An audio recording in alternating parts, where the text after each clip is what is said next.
Ever wondered how a long-forgotten map could lead to fighter jets in the sky and a devastating border war? On July 24, 2025, that's exactly what happened between Thailand and Cambodia, turning a simmering dispute into a full-blown crisis. This isn't just a story about politics. It's about ancient temples, modern warfare, and the human lives caught in the crossfire.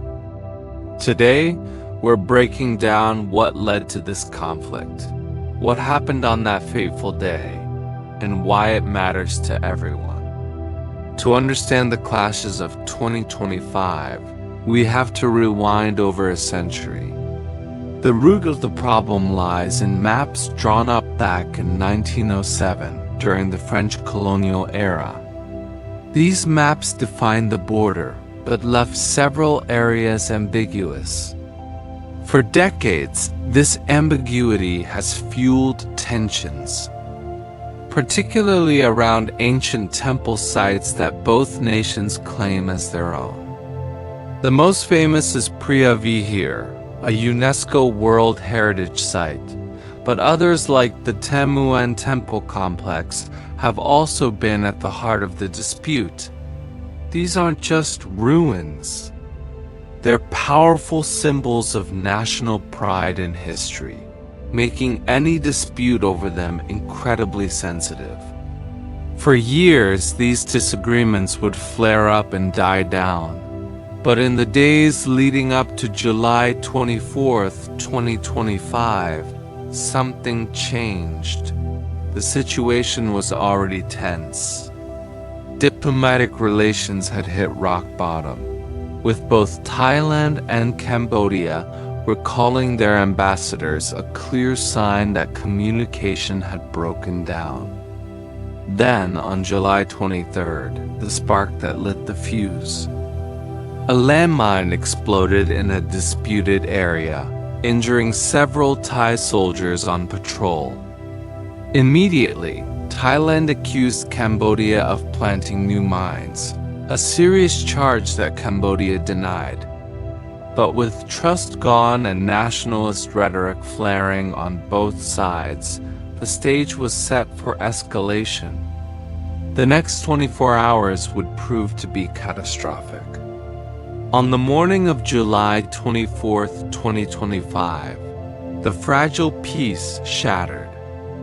Heavy fighting erupted near the Temuan Tam Temple, located right on the border in Thailand's Surin province. Thai military sources reported that Cambodian forces initiated the attack. Using heavy weapons like artillery and rocket launchers, the battle wasn't confined to a remote jungle outpost. It was a significant military engagement. Thailand's response was swift and powerful. According to reports, the Royal Thai Air Force scrambled 6 F-16 fighter jets, launching airstrikes against Cambodian military positions. This marked a terrifying escalation from ground skirmishes to aerial warfare, signaling that this was no minor border clash. The human cost of this sudden violence was immediate and heartbreaking. Initial reports from Thailand painted a grim picture.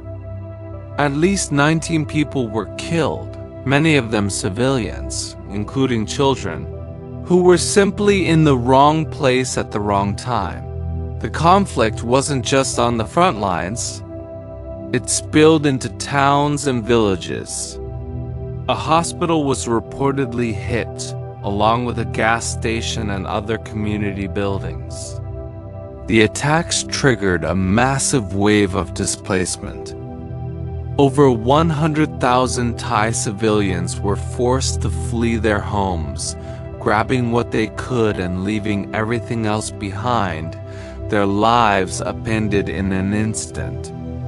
This civilian impact quickly drew international attention, with organizations like Human Rights Watch calling for the protection of non-combatants and condemning any attacks on civilian infrastructure like medical facilities. As the smoke cleared, the blame game began on the international stage. Both sides turned to international law to justify their actions. Thailand claimed its use of force, including the airstrikes, was a legitimate act of self-defense under Article 51 of the United Nations Charter. They were responding, they argued, to an armed attack. Cambodia, on the other hand, fiercely condemned the airstrikes, accusing Thailand of violating international law, specifically the Hague Convention, by endangering World Heritage Sites. Cambodia pointed to the continued use of landmines, with UN documents noting that Cambodia still possessed stockpiles of PMN-2 mines. Meanwhile, Thailand's Ministry of Foreign Affairs issued strong denials of many of Cambodia's claims, calling allegations of damage to Preah Vihear baseless and fabricated. Each country presented itself as the victim, creating a confusing and contradictory narrative for the rest of the world. This clash didn't happen in a vacuum. It was the explosive result of a wider political breakdown. For months, tensions had been building. Political leaders on both sides had been using nationalist language, stirring up historical grievances to rally domestic support. This rivalry made compromise impossible and confrontation almost inevitable. The economic consequences were also severe. Border crossings, vital for trade and local economies, were shut down. The flow of goods and people came to a halt, causing immediate financial pain on both sides.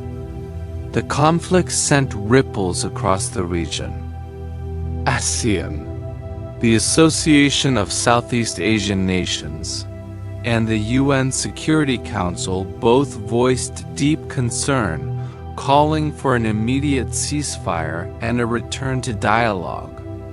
The fear was that this border war could destabilize the entire region if it wasn't contained quickly. The conflict of July 2025 serves as a stark reminder of how historical disputes, fueled by modern politics, can erupt into violence with devastating speed.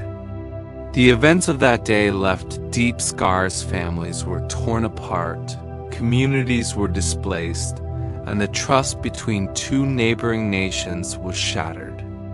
Moving forward, the path to peace requires more than just a ceasefire. It demands a genuine commitment to diplomacy, a willingness to de-escalate tensions, and a focus on the shared future of the Thai and Cambodian people rather than the divisions of the past. The ancient stones of Preah Vihear and Tamuin have stood for centuries. The hope is that peace can one day prove just as enduring. Thanks for watching. If you found this breakdown informative, please like this video and subscribe to our channel for more in-depth analysis of global events. We'll see you next time.